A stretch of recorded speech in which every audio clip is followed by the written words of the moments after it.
సింపుల్గా చెప్పింది ఏంటంటే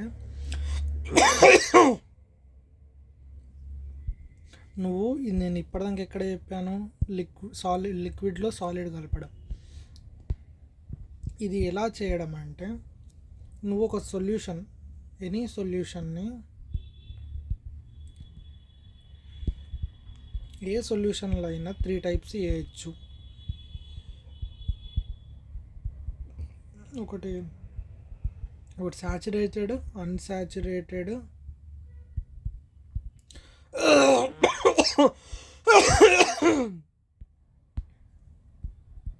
సూపర్ సాచురేటెడ్.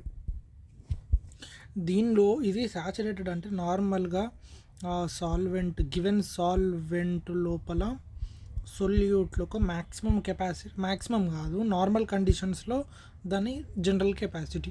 అన్సాచురేటెడ్ అంటే ఆ జనరల్ కెపాసిటీ ఇప్పుడు ఎంత, 1 kg 1 లీటర్ వాటర్లో నేను 700 grams షుగర్ అనేది దాని జనరల్ కెపాసిటీ. దానికంటే తక్కువ వేస్తే అన్సాచురేటెడ్, దీనికంటే ఎగ్జాక్ట్లీ దీనంత వేస్తే సాచురేటెడ్. అదే నువ్వు కింద మంట పెట్టి చక్కెర వేసినావు అనుకో, అది 1 kg కూడా పడుతుంది. ఇదే నీకు చక్కెర పాకం, బెల్లం పాకం, అది ఏమవుతుందంటే హైలీ అన్స్టేబుల్. నువ్వు ఎప్పుడైతే చక్కెర పాకంని వదిలేసినావు అనుకో, మళ్ళీ గడగడుతుంది, నీళ్ళు డ్రై అయిపోయి. ఆ లాజిక్. కూల్ చేసినావు మళ్ళీ ఇంకోటి నువ్వు గుర్తుపెట్టుకో, టెంపరేచర్ని సాచురేటెడ్ దాన్ని టెంపరేచర్ వేడి చేసావనుకో, అది ఇంకా కెపాసిటీ పెరుగుతుంది. టెంపరేచర్ తగ్గిస్తే దాని కెపాసిటీ తగ్గిపోయి సాచురేటెడ్ నుండి డెల్టా మైనస్ అయింది, ఇది డెల్టా ప్లస్ ఉంది change.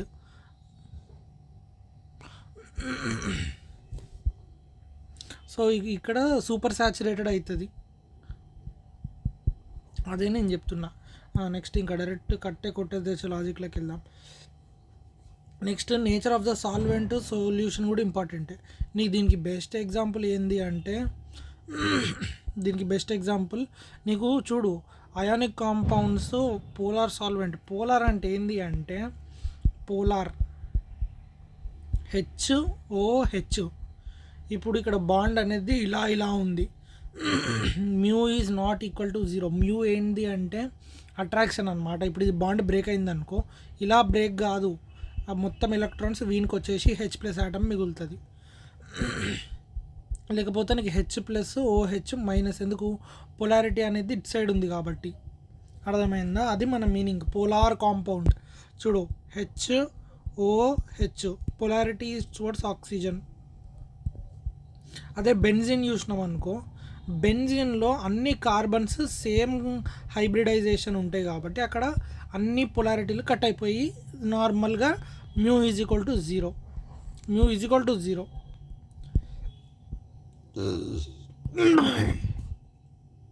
Next covalent compound in non polar. ఇది బెస్ట్ ఎగ్జాంపుల్ ఏంటంటే నాఫ్తలిన్ ఏంది, ఇలా స్ట్రక్చర్ ఉంటుంది, 2 బెంజిన్ రింగులు పక్కన ఉంటాయి. ఇది డైబెంజిన్ అదే ఉంటుంది. ఇది కిరోసిన్లో సాల్వెంట్ అనేది అవుతుంది. కానీ నీకు గ్లూకోజ్ కూడా నాన్ కోవలెంట్ కాంపౌండ్. ఎందుకు కోవలెంట్స్ అంటే ఏంది, నీకు ఏమంటారు, కోవలెంట్ అంటే ఏమంటారు, అది జస్ట్ కంప్లీట్ మాలిక్యూల్ అనేది ఒక బల్క్ లెక్క ఉంటుంది. బల్క్ అంటే ఇట్లా వాటర్లో వేస్తే డిసోసియేట్ కాదు. ఆల్ఫా ఈజ్ ఈక్వల్ టు 0 ఎలా ఉంటుందో అలానే ఉంటుంది కాబట్టి అది కోవలెంట్ అన్న అంటాం. అదే అయానిక్ అనుకో, అయానిక్ అనేది డిసోసియేట్ అవుతుంది, లేకపోతే దాని కన్స్టిట్యూయెంట్స్ లెక్క మారిపోతుంది అయానిక్. ఆల్ఫా ఎంతన్నా ఉండొచ్చు, 1% నుండి 100% కూడా ఉండొచ్చు. Strong electrolytes 100%, week electrolytes alpha value determine ఉంటుంది. ఇక్కడ నీకు చక్కెర, గ్లూకోజ్ అంటే ఏంది, గ్లూకోజ్ అంటే చక్కెర కాదు, సుక్రోజ్ అంటే చక్కెర. సుక్రోజ్ నీళ్ళల్లో వేసినాం అనుకో, గ్లూకోజ్ ఇంకా ఫ్రక్టోజ్ లేక డిసోసియేట్ అవ్వకపోవచ్చు. కానీ సుక్రోజ్ అనేది డిజాల్వ్ అవుతుంది. ఎందుకు అవుతుంది అంటే హైడ్రోజన్ బాండ్స్ చేస్తుంది అక్కడ, అది మనకి ఇంపార్టెంట్. నెక్స్ట్ ఇప్పటిదాకా చెప్పా కదా, temperature depend upon heat of solution అంటే ఇక్కడ lattice energy plus hydration energy అంటే ఏమీ లేదు. నువ్వు ఒక పార్టికల్ని వాటర్లో వేసావనుకో, ఇప్పుడు ఇది పార్టికల్ అనుకో, దాని చుట్టుముట్టు వాటర్ అనేది దాన్ని చుట్టేస్తుంది. అదే మీనింగ్ హైడ్రేషన్ ఎనర్జీ అంటే. చెప్తా నీకు, నీట్ బయటకు వెళ్ళి చెప్తా.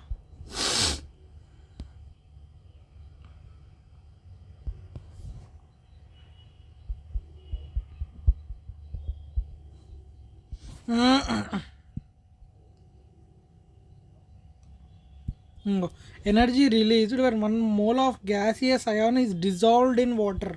ఇది కూడా డిజాల్వ్, అదేంది వేసినప్పుడు ఏమవుతుంది అంటే, ఇక్కడుందా ఇలా వాటర్ మొత్తం దీని చుట్టూ ముట్టి పడేసాయి అన్నమాట. ఆ చుట్టేసినప్పుడు అనేది వాటర్ అనేది రిలీజ్ అవుతుంది. ఏమంటారు దీన్నే solvation energy or hydration energy అంటాం జనరల్గా.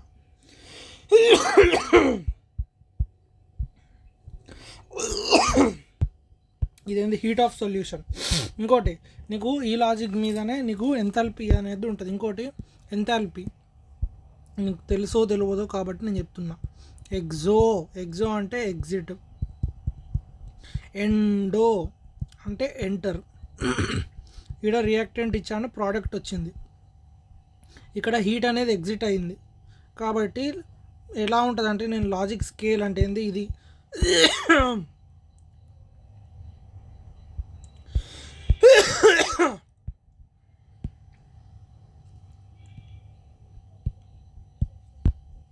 ఇక్కడ చెప్పే పంచాయతీ ఏంటంటే, ఇది ఎనర్జీ అనుకో.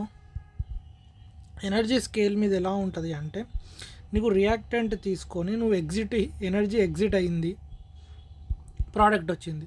అదే నువ్వు ఎండోథర్మిక్ ఎనర్జీ ఎంటర్ చేసావు, ప్రోడక్ట్ వచ్చింది. ఇక్కడ ఈ స్కేల్లో చూసావనుకో, దీని ఎనర్జీ ఇక్కడ, దీనిది ఇక్కడ. నీకు రియాక్టెంట్ది ప్రోడక్ట్ కంటే ఎక్కువ ఉందనుకో, అది ఎగ్జోథర్మిక్. ఎందుకు? ఎనర్జీ అనేది రిలీజ్ అయ్యింది, ఎనర్జీ అనేది ఎగ్జిట్ అయ్యింది. ఇది దీన్నే డెల్టా హెచ్ అంటాం.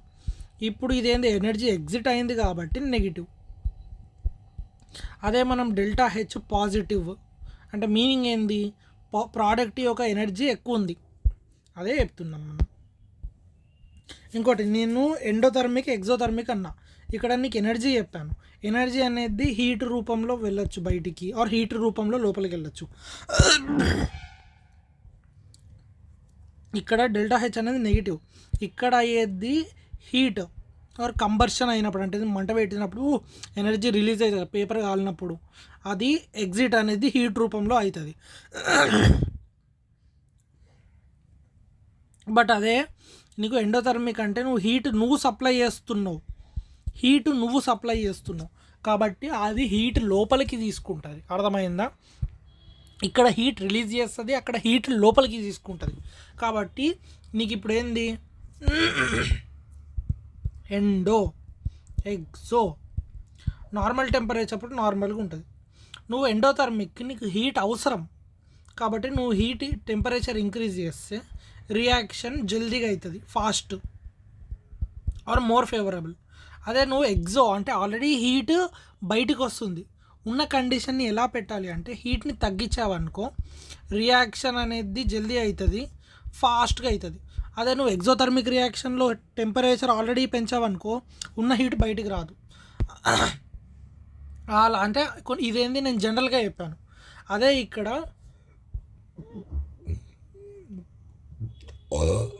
లాటిస్ ఎనర్జీ అంటే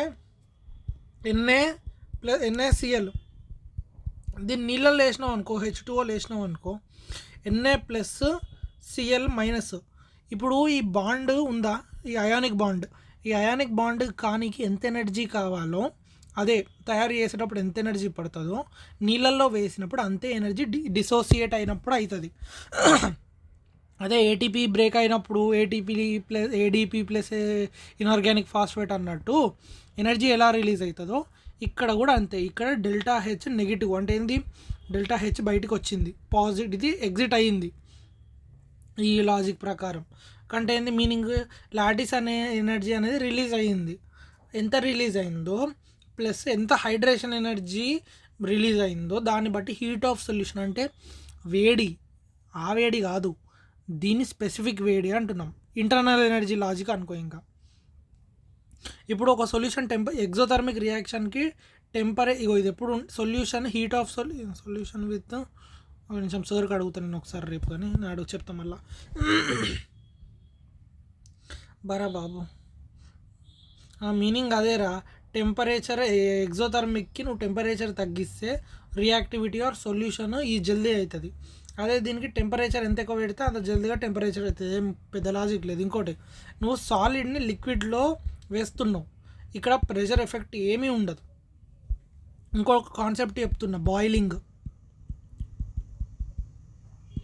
బాయిలింగ్ అంటే మీనింగ్ ఏంది అంటే ఉడకడం.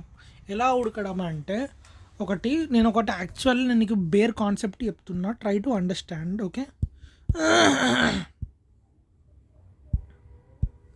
నేను బేర్ కాన్సెప్ట్ చెప్తున్నా. ఇవి లోపల ఉన్న అన్ని చుక్కలు వాటర్. ఇంకా జూమ్ రాదా? ఓకే, ఇప్పుడు ఈ ఒక చుక్కని జూమ్ ఇన్ చేశాను అనుకో, వాటర్ దీని చుట్టూ మా వాటర్ మాలిక్యూల్ని అన్నీ గుంజుతాయి. అన్నీ గుంజేసి దాన్ని ఈక్విలిబ్రియంలో ఉంచుతాను, నీళ్ళలాగా. కానీ అదే నేను సర్ఫేస్ దగ్గర ఉన్న మాలిక్యూల్ని చూసాను అనుకో, అక్కడ అన్ఈక్వల్ గుంజడాలు ఉంటాయి. ఇలా లెఫ్ట్ రైట్ ఉంటుంది, కింద గుంజుతుంది. ఇది గుంజడం అంటే పుల్లింగ్ కాదు. అరే అవునరా, ఒక నిమిషం ఆగు, ఇంకో చెప్తున్నా నీకు. ఏంటి అంటే బాయిలింగ్ వేపరైజేషన్కి డిఫరెన్స్ ఏంటి అంటే, వేపరైజేషన్ అనేది ఓన్లీ సర్ఫేస్ మీద ఉన్న వాటర్ మాలిక్యూల్స్. ఇప్పుడు ఇది టెంపరేచర్ T అనుకో, బయట ఎక్స్టర్నల్ టెంపరేచర్ ఎంతనో అనుకో,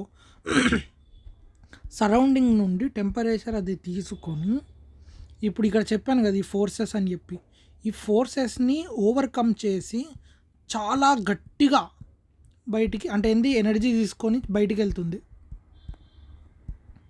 అంటే ఏంది, సరౌండింగ్ నుండి తీసుకొని సర్ఫేస్ దగ్గర ఉన్న వాటర్ మాలిక్యూల్స్ వేపరైజ్ అవుతాయి.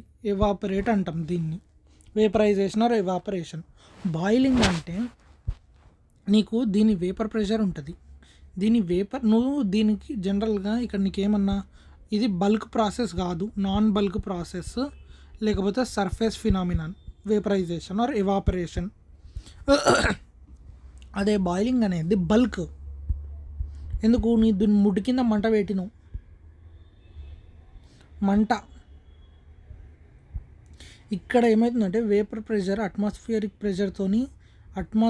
ప్రెషర్తో ఈక్వల్ అయినప్పుడు, లేకపోతే అట్మాస్ఫియరిక్ ప్రెషర్ కంటే, అంటే ఏంది వేపర్ ప్రెషర్ ఎప్పుడు అంటే, నువ్వు ఒక మూత కాదు, ఈ ఒక లిక్విడ్ యొక్క వేపర్ అనేది ఉంటుంది జనరల్గా. ఇక్కడ ఈ చెప్పిన కదా ఎవాపరేషన్ అయినప్పుడు జనరల్గా దీనిది వేపర్ అనేది కొంచెం గాల్లో ఉండొచ్చు ఆ ఏరియాలో. అదే నువ్వు ఒక గ్లాసు పెట్టు, ఆ గ్లాస్ని ఒక 10 నిమిషాలు నార్మల్గా వదిలేసావనుకో, నీకు కొంచెం నువ్వు గ్లాస్ మీద మూత పెట్టేసి 10 నిమిషాలు సైడ్కి పెట్టు, జస్ట్ నార్మల్గా ఎక్కడన్నా పెట్టు. నువ్వు ఆ మూతను తీసావనుకో, నీకు అక్కడ నువ్వు మూతను తీసినప్పుడు సడన్గా నీకు కొంచెం మాయిస్ట్గా అనిపిస్తుంది, అది వేపర్. ఆ మూత తీసినప్పుడు లోపల వేపర్ అనేది ఉంటుంది. ఇప్పుడు ఈ వేపర్ అనేది జనరల్గా సరౌండింగ్స్ నుండి energy in terms of heat are temperature లోపల తీసుకొని, అది దాని కైనెటిక్ లోపల ఉన్న రిపల్షన్, అదే వాటర్ అట్రాక్షన్స్ నుండి వదులుకొని పైకి వెళ్ళిపోతుంది. అది బాయిలింగ్ ఎప్పుడవుతుంది అంటే, నువ్వు ఎప్పుడైతే కింద మంట పెడతావో దాని కైనెటిక్ ఎనర్జీ ఇంక్రీజ్ అయ్యి, అంటే అదే internal energy of the molecule ఎక్కువ వేరీ చేసి అది వేపర్కి కన్వర్ట్ అవుతూ ఉంటుంది. నీకు ఎప్పుడైతే పైనున్న వేపర్ ప్రెషర్ అట్మాస్ఫియరిక్ ప్రెషర్తో ఈక్వల్ అయిందనుకో, ఆ మొత్తం వాటర్ మొత్తం బాయిల్ అవుతుంది, బబుల్స్ రావడం, అదే మన మెయిన్ థింగ్. నేను అదే ఎగ్జాక్ట్లీ చెప్తున్నా. Occurs at any temperature, boiling అనేది బాయిలింగ్ పాయింట్ దగ్గరనే అవుతుంది. బబుల్స్ అనేటిది దేంట్లో అవుతుంది, బాయిలింగ్లో. ఇది source of energy is required, దీనికి సరౌండింగ్స్కి వెళ్ళి ఇస్తుంది. ఇది డిఫరెన్స్. ఇగో బాయిలింగ్ చూడు, ఇక్కడ జనరల్గా బయటికి వెళ్ళి సింపుల్ ఎనర్జీ పోతుంది, కానీ ఇక్కడ అట్మాస్ఫియరిక్ ప్రెషర్ని ఓవర్కమ్ చేసేసుకొని మొత్తము బల్క్ ఎవాపరేషన్ అనేది అవుతుంది. ఇదే ఇప్పుడు నీకు దీని రిలేషన్స్ చెప్తా. Boiling point inversely proportional to vapour pressure. అంటే ఎంత ఎక్కువ వేపర్ ప్రెషర్ ఉంటే బాయిలింగ్ పాయింట్ అంటే తగ్గిపోతుంది. ఇక్కడ వేపర్ ప్రెషర్ అంటే ఏంది, ఒక సొల్యూషన్ని నార్మల్గా పెట్టామనుకో, కొన్ని పార్టికల్స్ సరౌండింగ్ నుండి ఎనర్జీ తీసుకొని ఆ సొల్యూషన్ మీద తేలుతూ ఉంటుంది. దీన్నే వేపర్ ప్రెషర్ అంటాం. Vapour pressure of that particular solvent. ఇది వోలటైల్ సాల్వెంట్కి మాత్రమే. వోలటైల్ అంటే ఏదైతే గాల్లో లేచిపోతుందో. అదే నీకు నాన్ వోలటైల్ సాల్వెంట్ అంటే సొల్యూటర్ సాల్వెంట్ అంటే అది గాల్లో లేచిపోలేదు, వేపరైజ్ కాలేదు ఎట్టి పరిస్థితుల్లో. అదే నువ్వు వాటర్ తీసుకున్నావు అనుకో, దీన్ని ఆక్వైస్ ప్రెషర్ అంటాం. వాటర్ని ఆక్వైస్ అంటేనే, ఆక్వా అంటే వాటర్, ప్రెషర్ అంటే వాటర్ యొక్క ప్రెషర్. ఇది నార్మల్గా నీకు ఇలా పైన అపియర్ ఉంటుంది. ఇది ఏంటి, ఇది వేపర్ ప్రెషర్. ఈ బౌల్లో ఉండేది ఇక్కడ ప్రెషర్ డ్యూ టు వేపర్. ఈ వేపర్ ప్రెషర్ ఎప్పుడైతే అట్మాస్ఫియరిక్ ప్రెషర్ కంటే ఎక్కువ అట్మాస్ఫియరిక్ ప్రెషర్ కంటే ఈక్వల్ దాన్ గ్రేటర్ దాన్ అయిందనుకో, ఇది బల్క్లో ఎవాపరేట్ అవుతుంది, బబుల్స్ వచ్చేసాయి. బబుల్స్ అంటే ఏంది, కంప్లీట్లీ అక్కడ కింద వేడి చూడు, గుర్తుపెట్టుకో ఒకటి, నువ్వు ఎప్పుడైనా నీళ్ళు మరగబెట్టినాం అనుకో కిందకి వెళ్ళే బబుల్స్ వస్తాయి. కిందకెళ్ళి బబుల్స్ ఎందుకు వస్తాయి అంటే ఆ వాటర్ అనేది అక్కడనే వేపర్ అయిపోయేసి, గుర్తుపెట్టుకో, నీకు వాటర్ లిక్విడ్ నుండి గ్యాసియస్ ఫామ్కి అయినప్పుడు దాని వాల్యూమ్ అనేది తగ్గుతుంది. అర్థమైందా, వాల్యూమ్ అనేది తగ్గుతుంది, ష్రింక్ అవుతుంది. కాబట్టి అక్కడ వచ్చేది వ్యాక్యూమ్. యాక్చువల్గా అది బబుల్స్ కాదు, వ్యాక్యూమ్. ఆ వ్యాక్యూమ్ అంటే ఏంది, ఏమీ లేదు అక్కడ, కానీ అది డిస్ప్లేస్ అవుతూ పైకి వస్తుంది. ఇప్పుడు నువ్వు ఎప్పుడైతే ఆ వేపర్ ప్రెషర్ని అట్మాస్ఫియరిక్ ప్రెషర్ లాగా చేసి పడేస్తా, vapour pressure greater than atmospheric pressure అయిందనుకో, అప్పుడు వాటర్ అనేది బాయిల్ అవుతుంది. అర్థమైందా, ఇదే నేను చెప్తున్నా. టెంపరేచర్ 1 atm అంటే ఏంది, 1 అట్మాస్ఫియరిక్ ప్రెషర్ ఉన్నప్పుడు 100 degreesకి మంట అవుతుంది. ఇప్పుడు నెక్స్ట్ ఇది అయిపోయింది. ఇది ఇంకా ఏంది అయిపోయింది, ఇది సాలిడ్ లిక్విడ్, ఇది సాలిడ్ది అయిపోయింది. నెక్స్ట్ ఇప్పుడు సాల్యుబిలిటీ గ్యాస్ ఇన్ లిక్విడ్. అరే గుర్తుపెట్టుకోరా భయ్, నేను 4 పంచాయతీలు చెప్తాను. ఒకటి మాలిక్యులర్ వెయిట్, ఫస్ట్ సాల్యుబిలిటీ. ఒక సాలేగాడు ఉంటాడు, పార్లమెంటరీ లాంగ్వేజ్ కోసం హెన్రీ అనేటోడు, ఆయన పేరు ఏదో ఉంటుంది, జార్జ్ హెన్రీయో లేకపోతే హెన్రీ ఉంటాడు. హెన్రీ గాడు ఏం చెప్పిండంటే, వాడు అబ్జర్వ్ చేసింది, నువ్వు చలికాలంలో నీళ్ళు, సరేరా బాయ్ చెప్పేది సింపుల్గా ఏంటంటే, ప్రెషర్కి డైరెక్ట్లీ ప్రపోర్షనల్ టు సాల్యుబిలిటీ. సరేరా, ఇది కూడా లైన్ టు లైన్ వెళ్తా. కార్బన్ డైఆక్సైడ్ ఇన్ వాటర్, దీన్ని ఎలా ఎక్స్ప్రెస్ చేస్తాం, మొలారిటీలో మోల్ ఫ్రాక్షన్, అదే మొలారిటీ, మొలాలిటీ, మోల్ ఫ్రాక్షన్ ఎలా అన్నా చెప్పచ్చు. కేఎస్పి ఇన్ సాల్యుబుల్ ప్రోడక్ట్లో కేఎస్పి అంటాం యూజువల్గా. ఇది ఎప్పుడు అవుతుంది అంటే హై ప్రెషర్, లో టెంపరేచర్. సోడా తాగుతావు కదా, స్ప్రైట్, పెప్సీ ఏవో ఒకటి, నువ్వు తాగకపోయినా జనరల్గా చెప్తున్నా, నువ్వు తాగవు అని నేను అనుకుంటున్నా. స్ప్రైటే అమ్మ మళ్ళీ ఏదో అనుకునేవు. దీనికి పంచాయతీలు ఏంటంటే, nature of the solute solvent. Direct పటపటపట చెప్పుకుంటా పోతా, నాకు ఎందుకు పంచాయతీ మనకి ఎక్కువ అంటే అలా అనలేదు, బట్ నార్మల్గా అంటున్నా, ఎందుకు స్ట్రెస్ అని చెప్పేసి.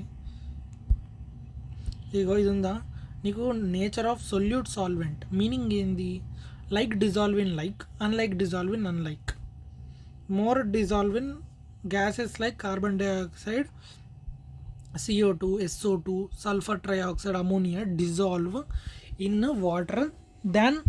అంటే ఏంది ఇక్కడ, ఇది నాన్ పోలార్, ఇది పోలార్ గ్యాసెస్, ఇది నాన్ పోలార్ గ్యాసెస్. చూడు H2HH, same hybridization, same link, oxygen నా ఎంత చార్జ్ కూడా 0. ఇక్కడ మైనస్, ఇక్కడ +4, -2 -2, ఇక్కడ +4 -2 ఈడ ఇంకా మూడోది ఉంటుంది, +6 -6 అక్కడ మన్నిటివి కలిపి. ఇక్కడ ఏమన్నాడు,